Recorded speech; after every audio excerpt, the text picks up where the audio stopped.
നമസ്കാരം, എല്ലാവർക്കും ഗുരുദക്ഷിണയിലേക്ക് സ്വാഗതം. ഞാൻ നിങ്ങളുടെ സുരേഷ്.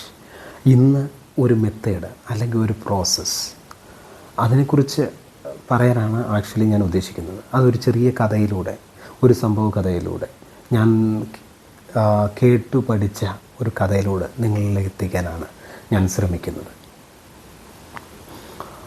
അപ്പോൾ ഈ പ്രോസസ്സ് എങ്ങനെ നമ്മളെ സഹായിക്കും എന്നതിനെക്കുറിച്ച് ഒരു സെക്കൻഡ് നിങ്ങളോട് സംസാരിക്കാനായിട്ട് ഉദ്ദേശിക്കുകയാണ്. എന്തെന്ന് വെച്ചാൽ, നമ്മൾ ദിവസവും എന്തെങ്കിലും ജോലിയിൽ ഏർപ്പെടുന്ന ആളുകളാണ്. നമുക്ക് ചിലപ്പോൾ ദേഷ്യം തോന്നാം, സങ്കടം തോന്നാം, അല്ലെങ്കിൽ നമുക്ക് ടെൻഷൻ ഉണ്ടാകാം. അങ്ങനെ എന്തെങ്കിലും കാര്യങ്ങളുണ്ടാകും. അല്ലെങ്കിൽ നമ്മളിപ്പോൾ പുതിയതായിട്ട് ഇന്ന് വരെ ചെയ്യാത്ത ഒരു കാര്യം ചെയ്യേണ്ടതായിട്ടുണ്ടാകാം. പുതിയ കാര്യങ്ങൾ പഠിക്കേണ്ടതായിട്ടുണ്ടാകാം. പുതിയതായിട്ട് നമ്മൾ പഠിക്കുന്നതിന് മുമ്പ് നമ്മൾ ഇതിനു മുമ്പ് പഠിച്ച കാര്യങ്ങൾ എല്ലാം മറന്നു കഴിഞ്ഞാലേ നമുക്ക് നന്നായിട്ട് പഠിക്കാൻ പറ്റുള്ളൂ. അതായത് we have to unlearn what we learned. അതേപോലെ തന്നെ നമുക്ക് ഒരുപാട് ടെൻഷൻ ഉണ്ടെങ്കിൽ നമുക്കൊരു കാര്യം വൃത്തിയായിട്ട് ചെയ്യാൻ പറ്റുമോ? ഭയങ്കര ബുദ്ധിമുട്ടാണ്, അല്ലേ? അതേപോലെ നിങ്ങൾക്ക് സങ്കടമാണെങ്കിലും അതേപോലെ തന്നെയാണ്. അതേപോലെ നിങ്ങൾക്ക് ദേഷ്യമാണെങ്കിലും ഒരുപക്ഷെ നിങ്ങൾക്ക് ബെറ്ററായിട്ട് കാര്യങ്ങൾ ചെയ്യാൻ പറ്റിയെന്ന് വരില്ല. അപ്പോൾ നമ്മൾ ഈ കാര്യങ്ങളെ പെട്ടെന്ന് എങ്ങനെ മറന്ന് പുതിയതായിട്ട് അല്ലെങ്കിൽ ബെറ്ററായിട്ട് കാര്യങ്ങൾ ചെയ്യാം എന്നതിലാണ് ഈ പ്രോസസ്സിൽ നമ്മൾ ഉദ്ദേശിക്കുന്നത്. അപ്പോൾ ആ പ്രോസസ്സ് എങ്ങനെ ചെയ്യാം എന്നതിനെക്കുറിച്ച് ഒരു ചെറിയ കഥയിലൂടെ പറയാൻ ശ്രമിക്കുകയാണ്. ഈ പ്രോസസ്സിൻ്റെ പേര് നമ്മുടെ കപ്പ് കാലിയാക്കുക എന്നാണ് അതിന് ഉദ്ദേശിക്കുന്നത്. Empty your cup. ഓക്കെ, ഇത് ഞാൻ ഇതിനു മുമ്പ് ചെയ്തിരുന്ന ഒരു ബിസിനസ്സിൻ്റെ ഭാഗമായിട്ട് എനിക്ക് പഠിക്കാൻ പറ്റിയ ഒരു കാര്യമാണ്. അത് വളരെ യൂസ്ഫുൾ ടൂളായിട്ട് എനിക്ക് തോന്നുന്നു. അതുകൊണ്ട് തന്നെയാണ് ഞാനിവിടെ ഇത് ഷെയർ ചെയ്യാമെന്ന് വിചാരിക്കുന്നത്. അപ്പോൾ കഥയിലേക്ക് കിടക്കാം. ജപ്പാനിൽ വളരെ കാലങ്ങൾക്ക് മുമ്പ് ഒരു ഗുരു ഉണ്ടായിരുന്നു. അദ്ദേഹം ഒരു സെൻ ബുദ്ധിസ്റ്റ് ഗുരുവായിരുന്നു. അദ്ദേഹത്തിൻ്റെ പേര് മാസ്റ്റർ സുസുക്കി എന്നായിരുന്നു. ഇദ്ദേഹം തൻ്റെ ആശ്രമത്തിലേക്ക് വിദ്യാർത്ഥികളെ ക്ഷണിക്കുമായിരുന്നു. പാവപ്പെട്ട വിദ്യാർത്ഥികളൊക്കെ ക്ഷണിക്കുമായിരുന്നു. 13 പേരെയാണ് ഒരു വർഷം അദ്ദേഹം തൻ്റെ സ്കൂളിൽ പഠിക്കാനായിട്ട് എൻട്രി കൊടുക്കുക. അപ്പം അതിൽ ആർക്ക് വേണമെങ്കിലും ജോയിൻ ചെയ്യാം. സെൻ ബുദ്ധിസം പഠിക്കേണ്ടവർക്ക് ആർക്ക് വേണമെങ്കിലും ജോയിൻ ചെയ്യാവുന്നതാണ്. അങ്ങനെ ഇരിക്കെ അദ്ദേഹത്തിൻ്റെ ഗുരുകുലത്തിലേക്ക് ഹൈലി ക്വാളിഫൈഡ് ആയിട്ടുള്ള ഒരു സ്റ്റുഡൻറ്റ് വരികയാണ്. ഇദ്ദേഹം US പോയി പഠിച്ചു വന്നിട്ടുള്ളതാണ്. അദ്ദേഹത്തിന് ഒരുപാട് നോളജുള്ള ആളാണ്. അദ്ദേഹം ഈ ബുദ്ധിസ്റ്റ് മൊണസ്ട്രിയിൽ വരികയാണ്. വന്ന് എല്ലാ കുട്ടികളുടെ കൂടെയും അദ്ദേഹം തൻ്റെ വിദ്യാഭ്യാസം തുടങ്ങുകയാണ്. അപ്പോൾ ആദ്യത്തെ വർഷം ഇവരെന്താണ് പഠിക്കേണ്ടതെന്ന് വെച്ച് കഴിഞ്ഞാൽ, റൂമൊക്കെ ക്ലീൻ ചെയ്യുക, അടിച്ചു വാരുക, ഭക്ഷണം ഉണ്ടാക്കുക, ടോയ്ലറ്റ് ക്ലീൻ ചെയ്യുക, ഇങ്ങനെയുള്ള ജോലികളാണ്. അല്ലാതെ ഇദ്ദേഹം വേറൊരു കാര്യങ്ങളും പഠിപ്പിക്കില്ല. അങ്ങനെ എന്തെങ്കിലും പഠിക്കണമെങ്കിൽ ഹയർ ക്ലാസ്സുകളിലേക്ക് പോകണം. അങ്ങനെ ഇരിക്കെ എല്ലാ വർഷവും ഇദ്ദേഹം ആരൊക്കെ ക്വാളിഫൈ ആയോ അവരെ അടുത്ത ക്ലാസ്സുകളിലേക്ക് പറഞ്ഞു വിടും. അപ്പോൾ ഇവർ 1ാം ക്ലാസ്സിലാണ് അദ്ദേഹത്തിൻ്റെ. അപ്പോൾ ഇദ്ദേഹം എല്ലാവരെയും തൻ്റെ പൂമുഖത്ത് വിളിച്ച് ഇയാൾ അടുത്ത ക്ലാസ്സിലേക്ക് പോവുക, അടുത്ത ആൾക്ക് ഇതേപോലെ പ്രൊമോഷൻ കിട്ടി, നിനക്ക് പ്രൊമോഷൻ കിട്ടി, നിനക്ക് പ്രൊമോഷൻ കിട്ടി എന്ന് പറഞ്ഞ് അദ്ദേഹം ഓരോരുത്തരെയും പറഞ്ഞു വിട്ടുകൊണ്ടിരിക്കുകയാണ്. അങ്ങനെ ഈ ഹൈലി ക്വാളിഫൈഡ് ആയിട്ടുള്ള സ്റ്റുഡൻ്റ് അടുത്ത് വരുമ്പോൾ, നിങ്ങളിതുവരെ റെഡി ആയിട്ടില്ല, സോ ഈ ക്ലാസ്സിൽ തന്നെ കണ്ടിന്യൂ ചെയ്യുമെന്ന് അദ്ദേഹം പറയുകയാണ്. അപ്പോൾ ഈ കുട്ടി ഒരുപാട് ഇൻ്റലക്ച്വൽ ആയിട്ടുള്ള കുട്ടിയാണ്, പ്രായമുള്ള ആളാണ്.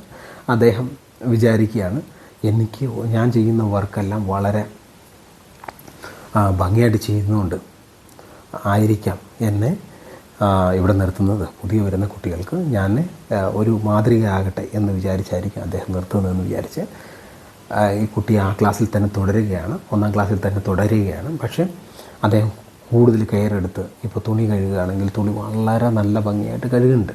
അങ്ങനെയൊക്കെ കാര്യങ്ങൾ ചെയ്യുന്നുണ്ട്. അങ്ങനെ അടുത്ത വർഷം എത്തുകയാണ്. അടുത്ത വർഷവും ഇദ്ദേഹത്തെ അടുത്ത ക്ലാസ്സിലേക്ക് വിടുന്നില്ല. അപ്പോൾ കുറേശ്ശെ ദേഷ്യം ഇദ്ദേഹത്തിന് തോന്നുന്നുണ്ട്. പക്ഷേ ഗുരു പറയുന്നത് കേൾക്കണം, ഗുരു പറയുന്നത് ആണ് അവസാന വാക്ക് എന്നുള്ളത് കൊണ്ട് അദ്ദേഹം ആ ക്ലാസ്സിൽ പിന്നെയും കണ്ടിന്യൂ ചെയ്യണം. മൂന്നാമത്തെ വർഷവും ഇതേ കാര്യം സംഭവിക്കുകയാണ്. ഇത്തവണ ഇദ്ദേഹം വളരെ ദേഷ്യത്തിലാണ്. അദ്ദേഹം അങ്ങനെ എല്ലാ കുട്ടികളും ഹാപ്പിയായിട്ട് അടുത്ത ക്ലാസ്സുകളിലേക്ക് പോകുന്നു. ഇദ്ദേഹം മാസ്റ്റർ സുസുക്കി അദ്ദേഹത്തിൻ്റെ റൂമിലേക്ക് പോവാണ്. ഇദ്ദേഹത്തിന് വളരെ ദേഷ്യം വരികയാണ് കുട്ടിക്ക്. അങ്ങനെ ഡോറൊക്കെ ഇടിച്ച് തുറന്ന് അദ്ദേഹത്തിനടുത്ത് ചെന്നിട്ട്, എന്തുകൊണ്ടാണ് എന്നെ പ്രൊമോട്ട് ചെയ്യാത്തത്? എനിക്ക് കാരണം അറിഞ്ഞേ പറ്റുള്ളൂ. ഇതിപ്പോൾ മൂന്നാമത്തെ വർഷമാണ്, ഞാൻ എല്ലാവരും ചെയ്തതിനേക്കാളും നന്നായിട്ട് വൃത്തിയായിട്ട് ജോലി ചെയ്യുന്നില്ലേ, എന്താണ് കാര്യം എന്നൊക്കെ ചോദിക്കുകയാണ്.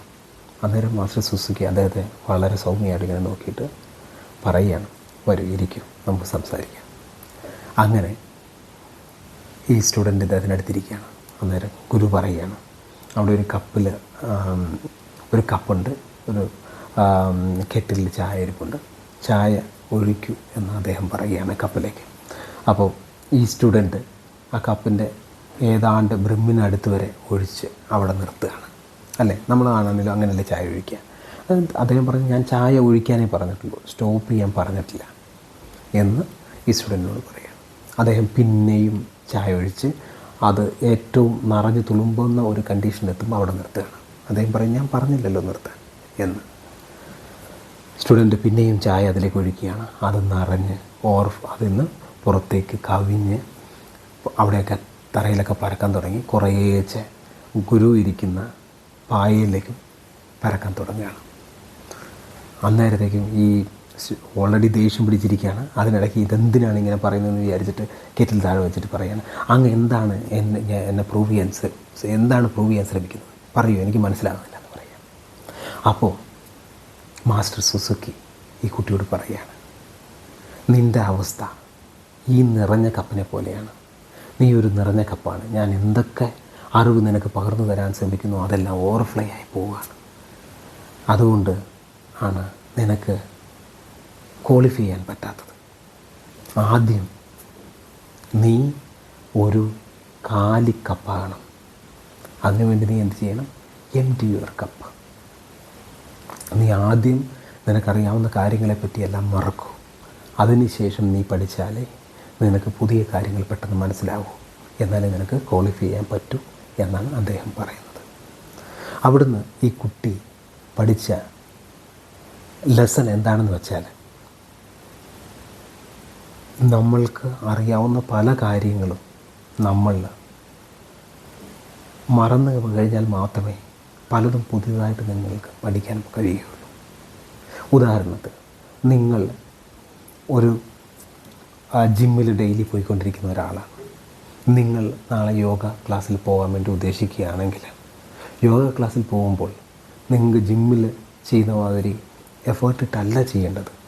അവിടെ ചെയ്യേണ്ടത് തികച്ചും വ്യത്യസ്തമായ രീതിയിലാണ്. അതിന് നമ്മൾ എന്ത് ചെയ്യണം? നമ്മൾക്ക് ജിം ക്ലാസ്സിൽ എന്തൊക്കെ പഠിച്ചോ ആ കാര്യങ്ങളൊക്കെ എല്ലാം നിങ്ങൾ മറക്കണം. അതിനുശേഷം നിങ്ങളുടെ ഗുരുവിൻ്റെ അടുത്ത് നിന്ന് നിങ്ങൾക്ക് എന്ത് പഠിക്കണമോ അതിനെ ഒന്നൊന്നായി സ്വീകരിച്ചാൽ നിങ്ങൾക്ക് എളുപ്പം പഠിക്കാൻ പറ്റും. ഇല്ലെങ്കിൽ പഠിക്കാൻ പറ്റില്ലെന്നല്ല, അതിന് സമയം കൂടുതലെടുക്കും. അതുകൊണ്ട് നമ്മൾ എന്ത് ചെയ്യണമെന്ന് വെച്ച് കഴിഞ്ഞാൽ, നമ്മൾ എന്തൊക്കെ പഠിച്ചിട്ടുണ്ടോ അത് ആദ്യം അൺലേൺ ചെയ്തിട്ട് പഠിക്കുകയാണെങ്കിൽ, എസ്പെഷ്യലി നിങ്ങൾ ഒരു കരിയർ ചേഞ്ച്, ഒരു പ്രൊഫഷണൽ ചേഞ്ചൊക്കെ ഉണ്ടെങ്കിൽ, നിങ്ങൾ എന്തൊക്കെ പഠിച്ചോ അത് ആദ്യം മറന്നതിന് ശേഷം പഠിക്കുകയാണെങ്കിൽ വളരെ യൂസ്ഫുള്ളായിരിക്കും. ഇനി അടുത്തൊരു കാര്യം പറയുകയാണെങ്കിൽ, ഇപ്പോൾ നിങ്ങൾ ഒരുപാട് വിഷമത്തിലിരിക്കുന്ന ഒരാളാണെങ്കിൽ, നിങ്ങൾ ഓഫീസിലെത്തി നിങ്ങൾക്ക് പെർഫോം ചെയ്യാൻ പറ്റില്ല അല്ലേ സാധാരണഗതിയിൽ. അപ്പോൾ നമ്മൾ എന്താ ചെയ്യാൻ പറ്റുമെന്ന് വെച്ച് കഴിഞ്ഞാൽ, നിങ്ങളുടെ വിഷമങ്ങളെയെല്ലാം ദൂരെ എറിഞ്ഞ് കളയുന്നതായിട്ട് സങ്കല്പിക്കുക. നിങ്ങളുടെ സന്തോഷങ്ങളെയെല്ലാം ദൂരെ എറിഞ്ഞ് കളയുന്നതായിട്ട് സങ്കല്പിക്കുക. നിങ്ങളുടെ ദേഷ്യത്തെ ദൂരെ എറിഞ്ഞ് കളയുന്നതായിട്ട് സങ്കല്പിക്കുക. നിങ്ങളുടെ സന്തോഷത്തെ ദൂരെ എറിഞ്ഞ് കളയുന്നതായിട്ട് സങ്കല്പിക്കുക. എല്ലാം നിങ്ങളുടെ മനസ്സിൽ നിന്ന് കളഞ്ഞതിന് ശേഷം നിങ്ങൾ നിങ്ങളുടെ വർക്ക് തുടങ്ങും. നിങ്ങൾക്കതിൻ്റെ റിസൾട്ട് തികച്ചും വ്യത്യസ്തമായിരിക്കും. നിങ്ങൾ ട്രൈ ചെയ്തിട്ട് എന്നോട് പറയും.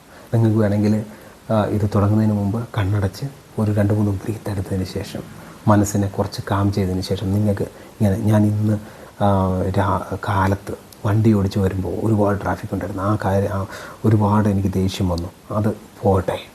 ഇന്ന് കാലത്ത് ഞാൻ വരുമ്പോൾ വീട്ടിൽ നിന്ന് ഭാര്യ കരുവിച്ച മുഖത്തോടെയാണ് എന്നെ പറഞ്ഞയച്ചത്, ആ കാര്യം പോട്ടെ. ഇന്ന് കാലത്ത് വന്നപ്പോൾ എൻ്റെ മകൻ എനിക്ക് ഉമ്മ തന്നു, വളരെ സന്തോഷമായിരുന്നു. അത് പോട്ടെ, ഇതെല്ലാത്തിനെയും കളഞ്ഞതിന് ശേഷം ഒരു നിമിഷം നിങ്ങൾ കയ്യിലൊരു കപ്പിരിക്കുന്നതായിട്ട് മനസ്സിൽ വിചാരിച്ചതിന് ശേഷം അതെല്ലാം കുടഞ്ഞ് കളഞ്ഞതിന് ശേഷം നിങ്ങൾ നിങ്ങളുടെ ജോലി ചെയ്യൂ. നിങ്ങൾക്ക് തികച്ചും വ്യത്യസ്തമായ ഒരനുഭവം ഉണ്ടാകും. അപ്പോൾ ഇത്രയാണ് എനിക്ക് നിങ്ങളോട് ഈ പ്രോസസ്സിനെ കുറിച്ച് പറയാനുള്ളത്. Bye bye.